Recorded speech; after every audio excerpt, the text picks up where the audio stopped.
Hi everyone, this is Xander Breach, and this is Before the Journey, My Early Childhood 2, Part 18. Before I continue, I must ask you to please watch Part 17 before you watch this video. If you have not watched Part 17, please do me a favor and turn this video off and go to Part 17. If you start here, you will entirely be lost and you will not understand the story at all. Also, please watch the warning video because there's some information in there that you need to know as well. So with that said, before we start the show, I would like to do a quick recap of Part 17. In Part 17, I continue talking about the abuse I faced with my mother's ex-fiance. I've also discussed the things he did, from spanking me with a ping pong paddle while holding the front or the back of my stepfather's blue truck. I've talked about how he influenced his sons and my brother to also join in on his little escapade of abuse, even though I don't blame them, nor do I want to blame them, because he was an influence, and a crappy one at that. His sons became domestic bullies because of his crappy influence. Alright? But what I didn't know is he was doing things to other people and around the house, which I'll get to here in a bit, but that's going ahead of myself. I talked about how we went to the skating rink, how he disturbingly made me pull down my pants to see if I pooped my pants, how being around him I felt undeserving of things, and the continuation of his abuse. I also talked about how I started liking music videos, and it was due to a punishment of not watching cartoons, which to this day, actually, that was probably one of the best punishments I got from him. So, before I get into Part 18, there's a few corrections I need to make from Part 17 that I wasn't able to make right then and there, and I've took notice of it really quickly when rewatching the video. So, in episode Part 17, I mentioned an actress's name to the movie Waterworld. I said her name is Tiffany Majorino. That is incorrect. Her actual name is Tina Majorino. Alright? That was the young actress's actual name. That was incorrect and inaccurate. Another correction I need to make: the scene of when I had to lay on the floor with my hands on my side with only a pillow to keep me warm and my boxers. So I need to correct that whole entire scene. So we're going to rewind a little bit. First and foremost, in making this correction, I need to point out to you that he did make me lay on the floor. That was accurate. That was true. But he didn't just kick me right then and there. I was to lay on the floor as punishment, and I was not only to have my arms on my side, but my legs together, like straight together, like laying flat on the floor. And I did, and it's when I moved, he kicked me on my side. So, to make him not do it, I had to figure out a way to sleep while being cold in that room at the same time because that whole room was chilly. Like literally. Very, very chilly, very, very cold. And when you're in a room that is so cold and you got nothing but boxers and a pillow to keep you warm, you're bound to shiver. Thankfully, I wasn't wet. That would have made matters worse. So yeah, he kicked me on my side while he was watching wrestling. He was checking to see if I was moving by flashing the flashlight on me. So after a while, he stopped doing that. That's when my mother came in and put the blanket on me. And he did not let me hear the end of it. Well, he didn't let me hear the end of it. My mother, he did not let my mother hear the end of it. And then the third thing I need to correct is at the end when I mentioned my cousin Billy and his mom was going to come and stay with us later down the line, I didn't fully mention who else was in the room with me. I just said my mother's cool ex-fiance. That is incorrect. It was her cool ex-fiance's eldest son who was sharing a room with me. So now that we have fixed the corrections that we need to fix, we can go on to part 18. Give me a moment to get some water. Okay. So in part 18, let's see how we're going to start this. All right. It's still the summer of '98. By this time, I'm already into music videos.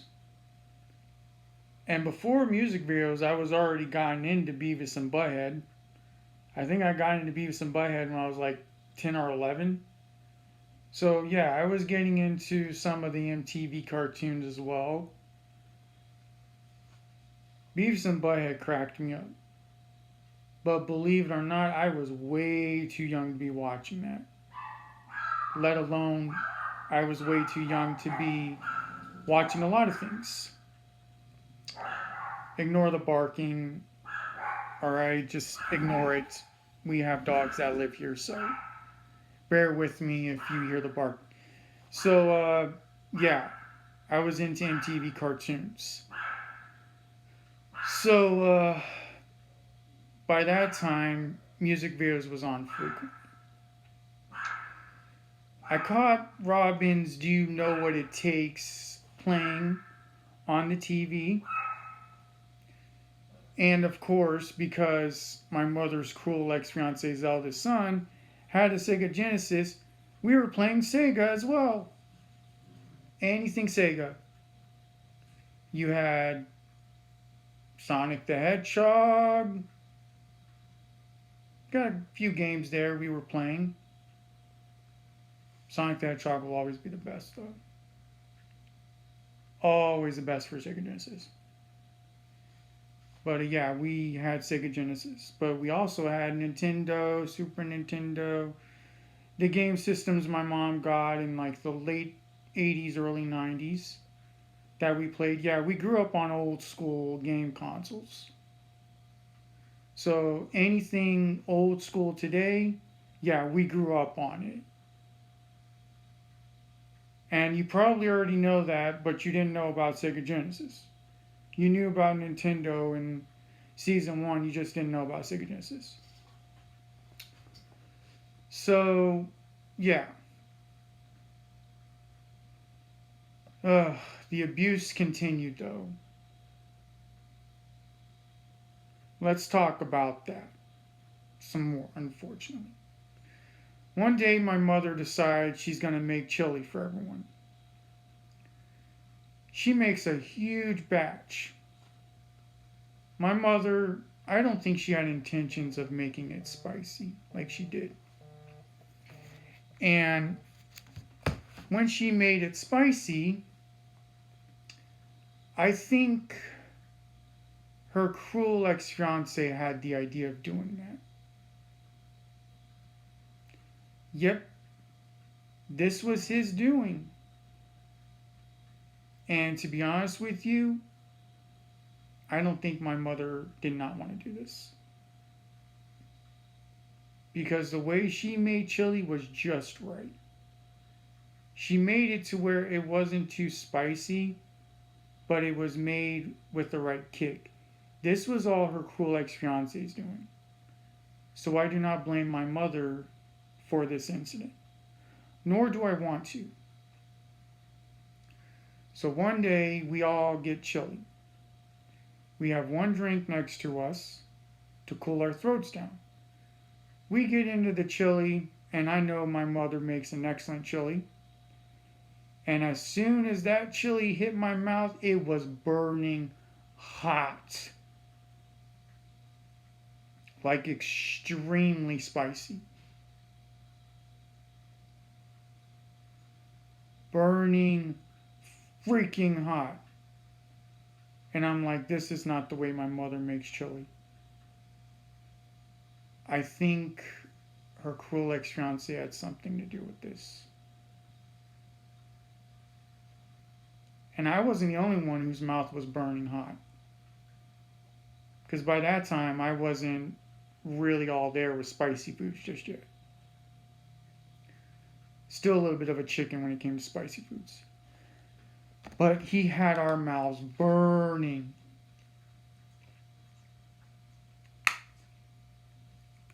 Like literally burning. I kid you not. This was going a little too far on the abuse. So our mouths were burning. So we drink our drinks up so fast just to cool our throats down.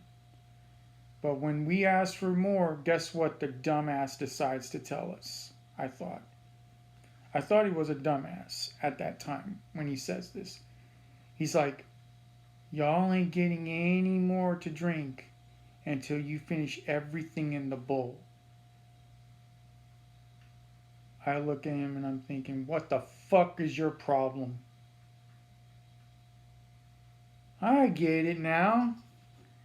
I get it. I get what you were doing. To make sure we ate everything, you got a little tricky and you decided that you're going to make it spicy, extremely spicy. Because my mother said she was sorry that she made the chili a little too spicy. I don't believe she made it a little too spicy. I don't believe it. It was her. I believe he got a little sneaky and he put a little more spices in there to make sure our mouths burnt to a crisp. Something was up. My mother was apologizing for something I don't think she did at the time. And the asshole let her take the blame. Do you see something seriously wrong with that picture? I thought that at the time. So we eat everything while our mouths are burning. It was like taking fire and shoving it in our mouths through every freaking bite we were eating.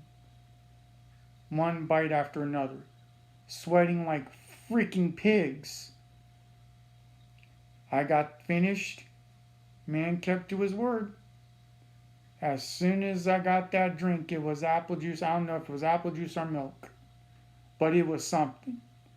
As soon as my hands hit that glass cup, swig that drink down just to cool my throat down as fast as possible.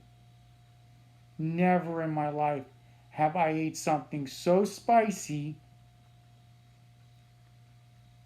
and just sit there not having anything to keep my throat cooled continuously while I'm trying to finish this food. I think he watched us burn our mouths for enjoyment. I think he did that on purpose. I mean, what's your thoughts? Do you think my mother had a right to apologize? Do you think he is the culprit that had the idea to make it spicy? Something was wrong with this picture. But I'll let you figure that out on your own. Then, of course, he decides he's going to get rabbits. One day we go to a farm. He's talking with this guy and he wants to get a lot of rabbits, a bunch of rabbits. He wanted to breed rabbits, bunnies, adorable, cuddly little bunnies. No, not really. He didn't want to breed them. He wanted to use these bunnies for snake food. We'd feed them, we'd water them. It would be our responsibility to take care of them. He would take his turn, but we would have to help with feeding and watering those bunnies. And the one place he put the rabbits at was the one place he shouldn't. We had an old tree house, if I remember mentioning that in season 1, that the tree stood there with the old tree house, and he put it next, the cages next to the tree house, the old tree house of the tree, of that place, on the ground. Lo and behold, there was ants in that area. And the idiot was going to put the poor innocent bunnies where ants can come and feast on them in the night.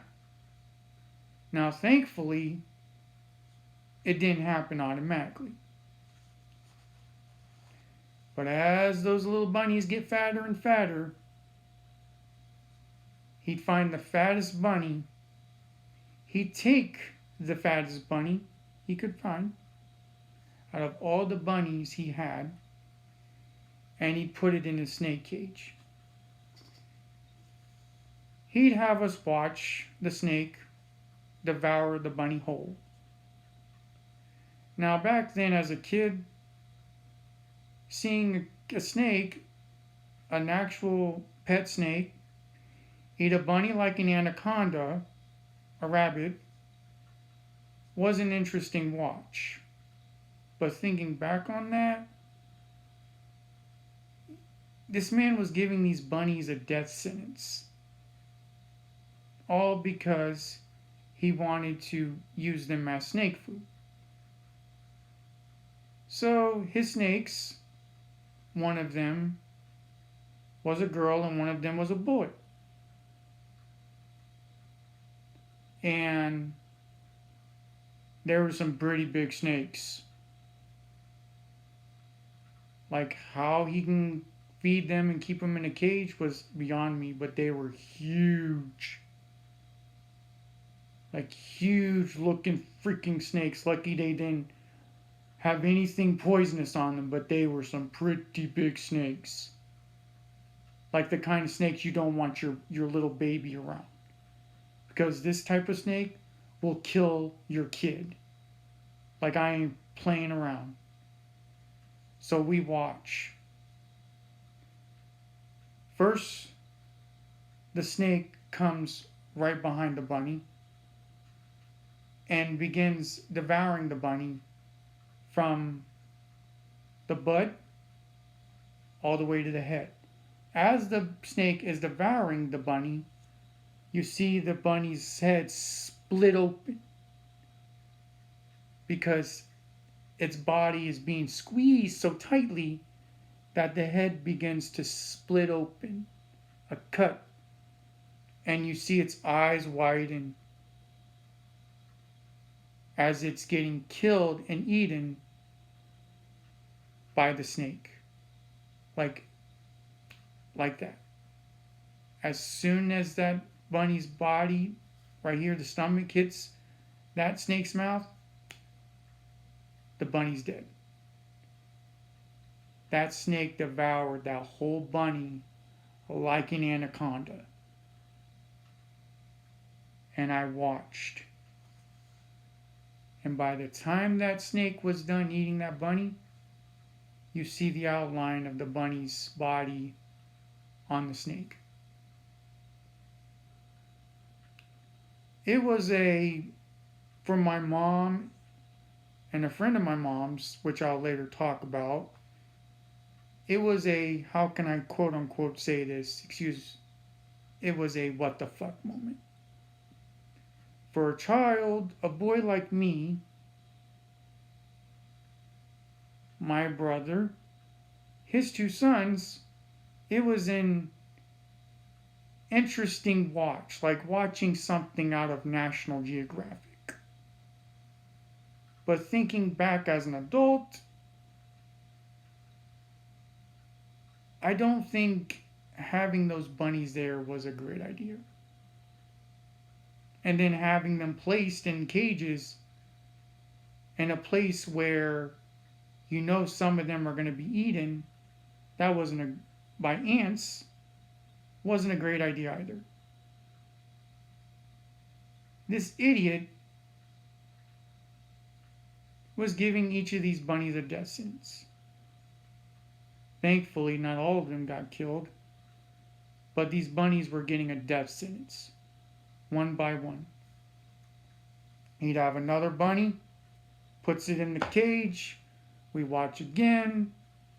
This time it's a big fat black bunny. Same thing happened. He fed those snakes bunny, maybe, I don't know, quite a few of those bunnies.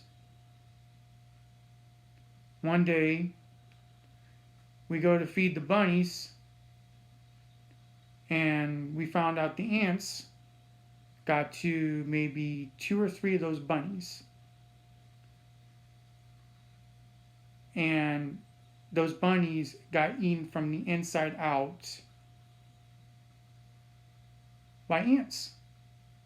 That the only thing you saw was their fur, the skin of their fur, no bones in there on the body. The only thing that was still intact that was bones was their head and their paws. Those ants ate everything, bones and flesh from the inside out. We had to take the bunnies' bodies that have been flattened like a pancake off of the cage, which literally stuck to the cage like glue, and clean out the cage. And by the time he saw that, he saw the stupid mistake he made, leaving those bunnies in that cage, or leaving those bunnies in a cage in a place where ants can eat them. It took a long time to clean those cages. He had us working like dogs. By the time that was done, then we put him in a new place. This time not with a lot of ants. Because he lost money and he wasn't happy about it. I think my mother had a few things to say about that too. I think she warned him, but he didn't want to listen. Figures, right? So we do that. Thankfully, he um he learned his lesson about the bunny thing, but I wouldn't sell it too short. One day, he's trying to deal with one of his snakes, and one of the snakes bites him. It was the female snake. She bites him, and he wasn't happy about it. Thankfully, he um, he knew that the snake wasn't poisonous, but that snake bit his hand. She was pissed. Later, we find out why she bit him. She was pregnant. She was going through something, and the snake was pregnant. So he kind of understood, yeah, that's why my snake bit me. But he had the most crazy looking snakes you would ever see. It was like the type of snakes that Lucifer would own. That's how crazy and big his snakes were.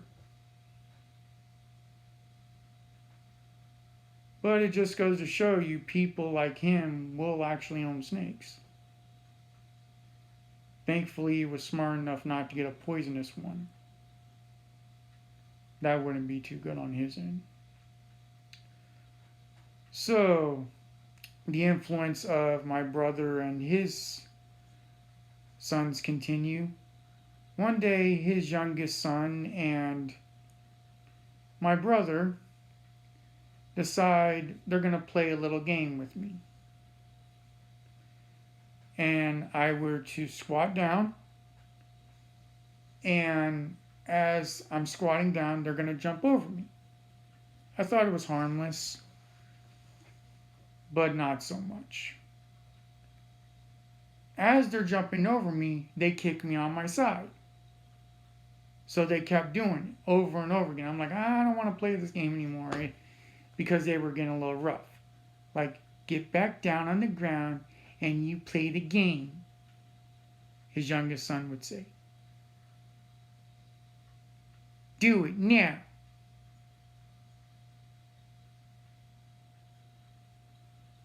And I know he threatened to tell his dad on me. So I took every kick on my side, everything as a beating, to play this fucked up, stupid game I thought. Over and over again, jumping over me, kicking me on my side. And I knew this wasn't their idea. It was that cruel ex-fiance's idea. They were just joining in on the fun. If they had every opportunity, if that ex-fiance had every opportunity to do wrong or to have fun, it's let's beat up the pussy boy. Let's have fun beating up the pussy boy. He's not going to fight back. He's just going to let us punch him around and kick him. Yeah, you're going to let me... Yeah, you're going to keep doing that? Life's going to teach you a hard lesson, and you're not going to like it. So the kicking on the side kept going with that stupid game, and then finally when it was over, I was relieved. Every time, every piece of abuse. When it was over, I was relieved, but it's not going to end there. It wasn't over by a long shot. Because he was influencing the kids, and he was doing some things he's not supposed to either. One time, my brother is not doing his job correctly and watering the pets. And he gave the pets unintentionally hot water. This idiot, I watched what he did. This monster, I thought, decides he's going to make my brother, my poor younger brother, drink hot water. Like, literally. As soon as I saw that, I'm like, I ain't the only one he's doing this shit to. Come to find out, my brother warned him. I'm gonna tell my mom. I'm gonna tell my mom. He told my adoptive father too. He'd go and visit my adoptive father, his biological dad, and he told him everything the cruel ex-fiance was doing. And I remember hearing that he actually threatened my brother. He told my brother straight up, he said that if he said a word, he'd kill him. And knowing this and seeing what I saw, I realized I'm not the only one going through this hell. I think my whole family's going through this hell. And I think his sons are too. It kind of made me have a little more sympathy for his sons. Because I realized that if his sons didn't do what he wanted, they were going to get the beating. So something was up, and something he was doing where I started to think I'm not the only one dealing with this hell. And lo and behold, the story will unfold a lot more as I discover a lot more things that's going on behind my back later on. And trust me, it's going to get worse from here. But knowing I'm not the only one now, it seems clear this man coming into our lives was one of the biggest mistakes my mother made. And she was soon about to discover that. And trust me, when she does, oh boy, it was going to be a battle royale of problems. This has been part 18. I'm Xander Breach, and I'll see you later. Y'all take care. God bless you.